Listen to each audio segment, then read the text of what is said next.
Hey gang, here we go.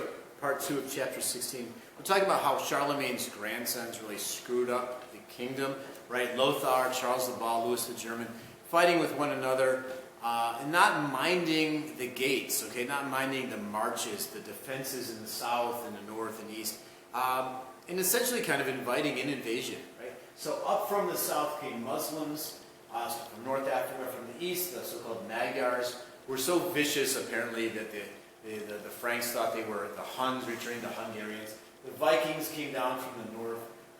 They were not Christian. They had no qualms about attacking churches.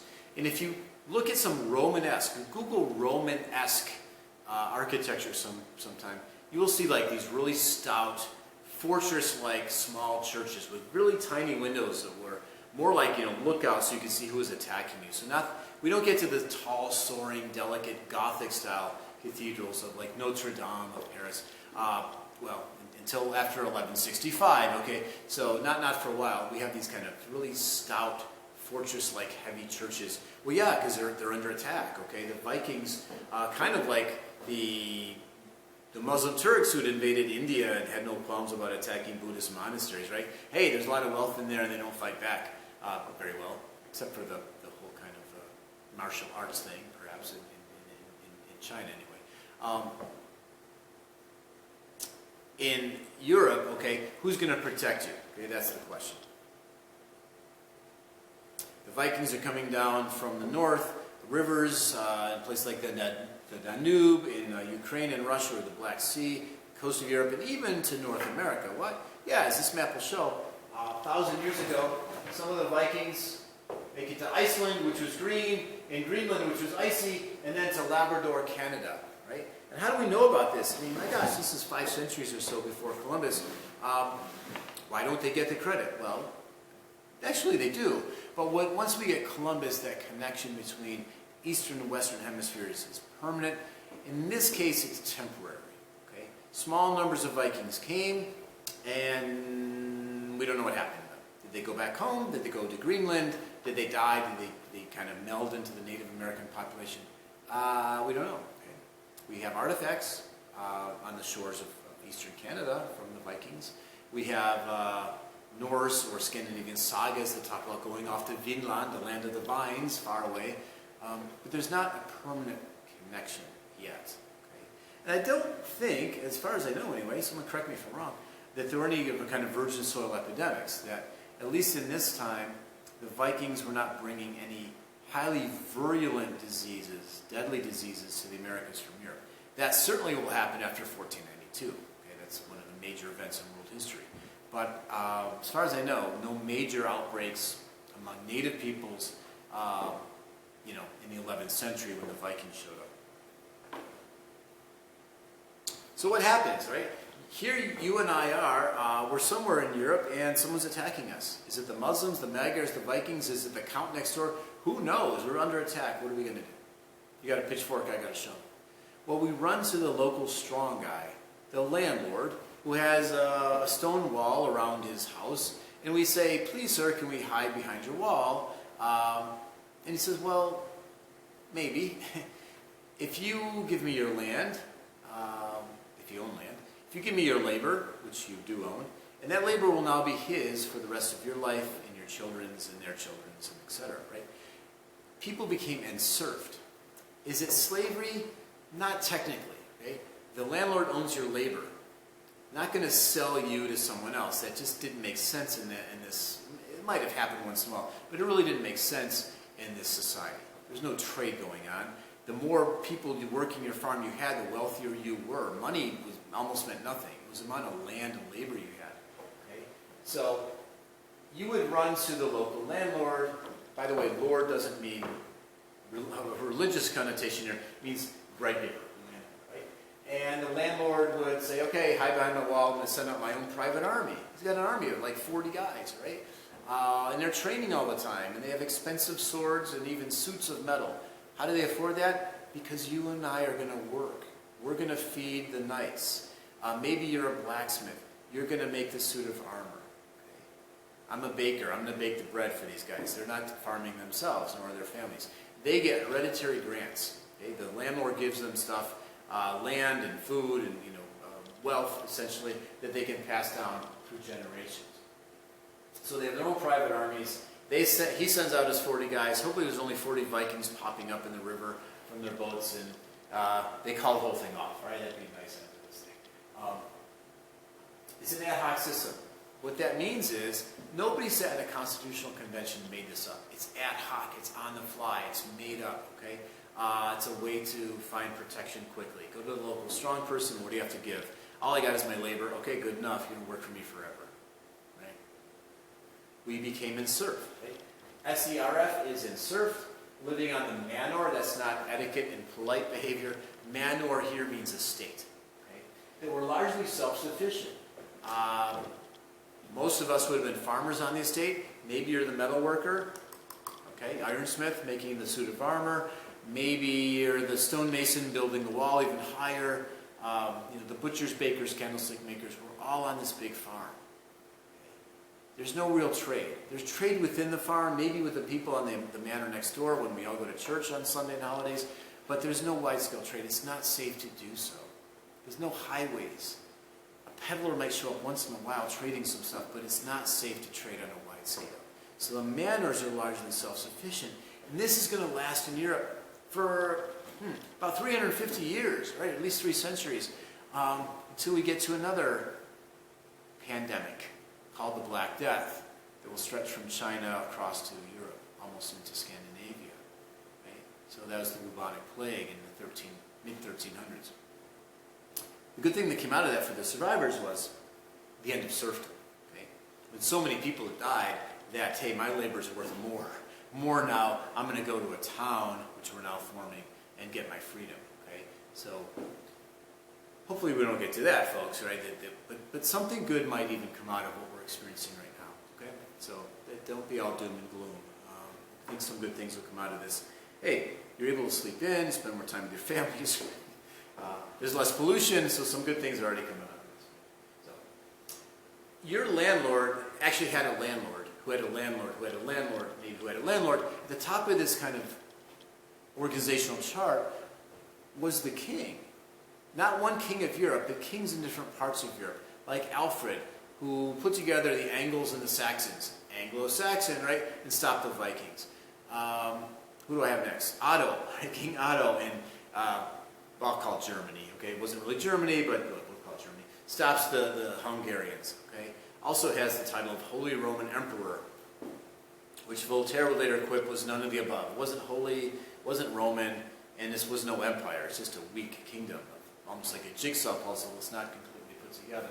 In France, we have Hugh Capet, C-A-P-E-T, looks like Capet. Basically, they're the leading landlords elected one of their own to govern at least central France. And over time, his family, the Capetians, start to put together more of that puzzle. Oh, I inherited this piece. Oh, my daughter's going to marry the son of the local ruler over here. Put together Les Îles-de-France, right, the center of France. So power is still very localized. These kings will also be Christian. Okay, they will defend the church, and the church will tell the people to listen to the king because God put the king on the throne. Okay? Speaking of Christianity, it spread northward. Even as Rome was falling the 5th century, Christianity was spreading northward. And in many ways, Western Europe will take on Roman traditions through the church. Okay? There's the leftovers of the Roman Empire, there's this new Germanic culture, and the thing that melds them together was the church. Right? The church is going to change. The church is going to go through a process of assimilation. Okay? It's going to take on some Germanic customs. Think Christmas tree, for example. Okay, there's no Christmas tree at the first Christmas. Okay, sorry to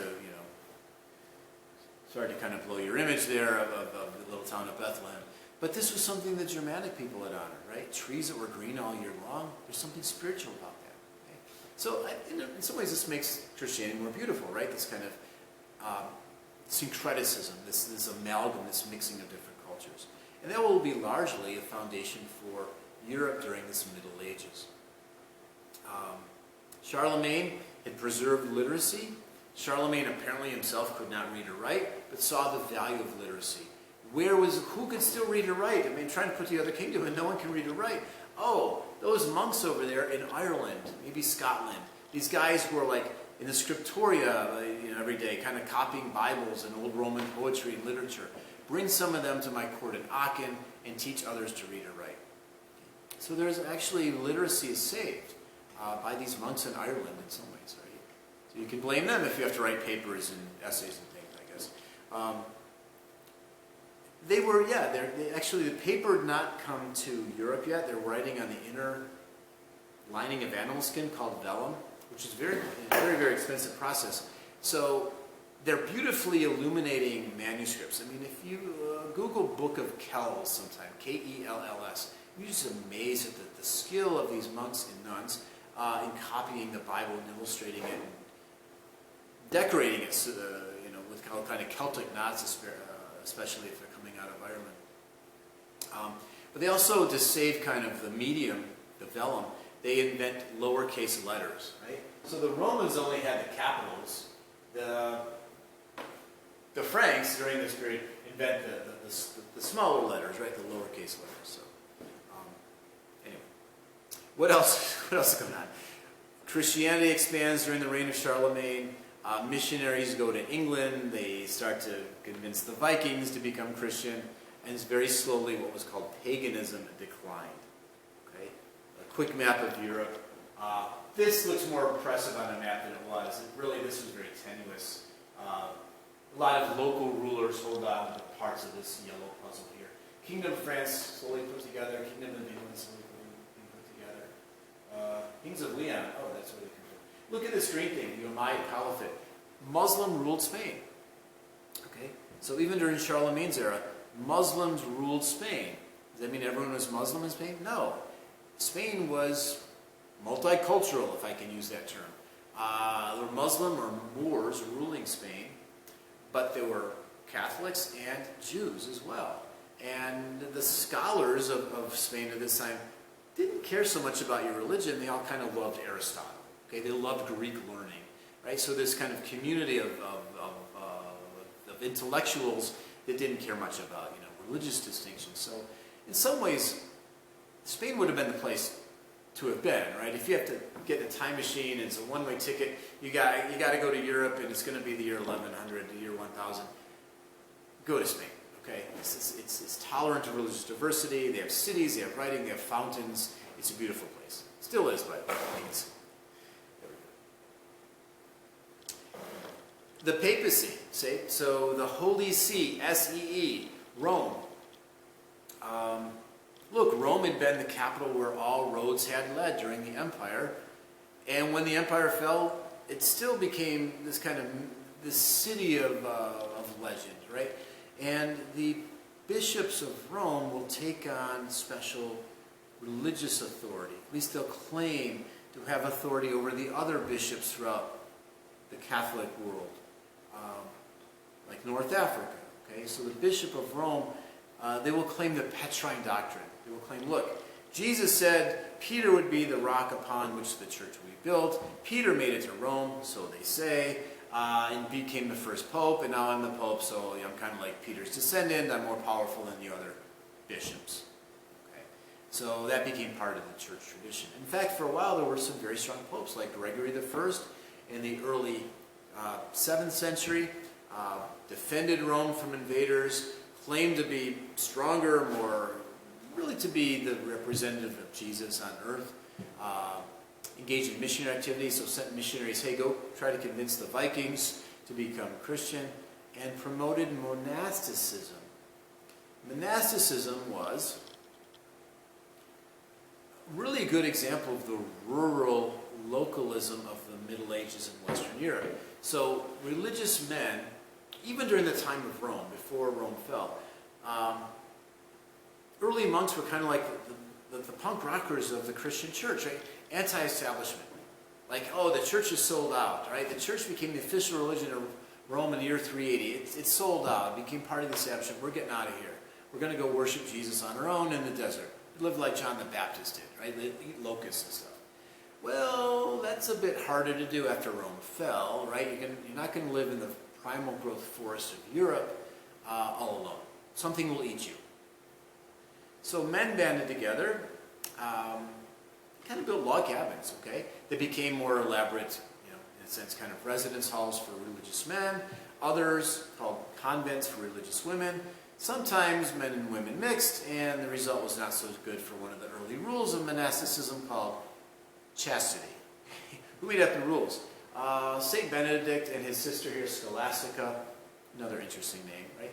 Make up these rules for religious communal living, religious communities, where your life would be dedicated to Jesus, okay? Where you would not worry about wealth and the cares of the world. Certainly not the normal pursuits of the world, of secular society. Okay? You would be poor. If you were wealthy, you have to give your money to the poor, then you can become a monk or nun. You would be chaste. Watch how you spell that, right? No sexual activity. Okay? You would be obedient to the head of the monastery, the abbot, or the head of the convent, the abbess.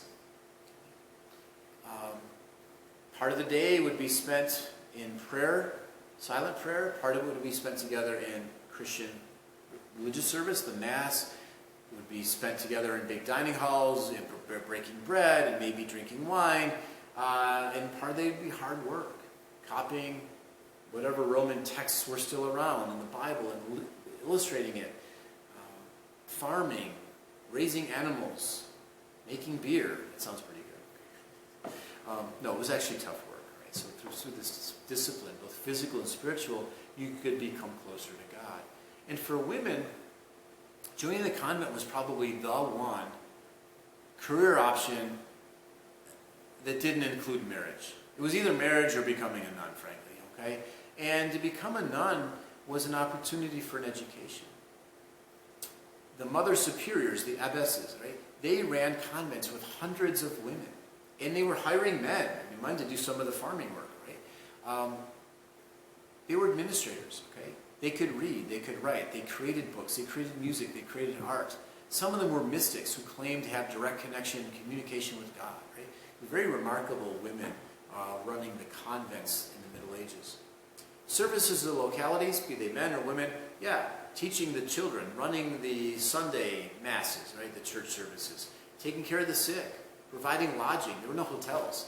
The few travelers who were out there are going to stay in the monasteries or convents. Okay? The big service was praying for society, right?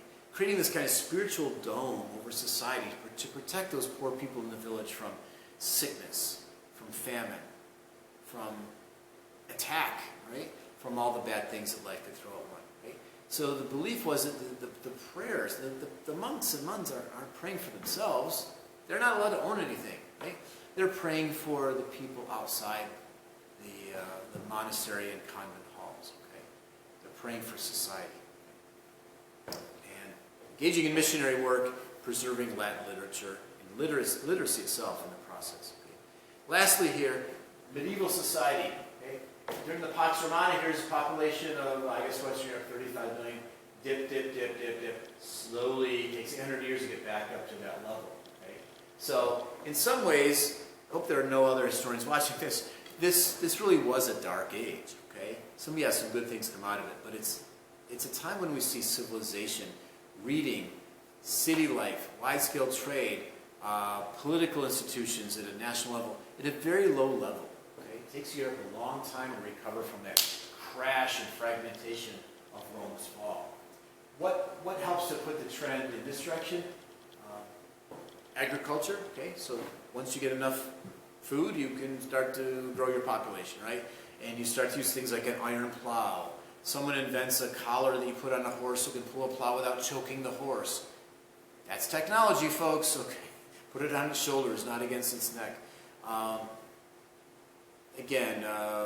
Trade was very minimal, but you'd look forward to, once, twice a year when someone comes into town from somewhere else and sells things that you can't make on your own and brings you the news. These peddlers were like the internet. Oh, did you hear the king died last year? We have a new king. Okay, that type of thing, right? Because you wouldn't know otherwise. Market days and holidays, well, kind of the same thing. After church on Sunday, you'd go out in front of the church and trade some things. You might meet your neighbors who lived on another manor. Holidays were bonus there. Okay, big sales on the holidays. some time for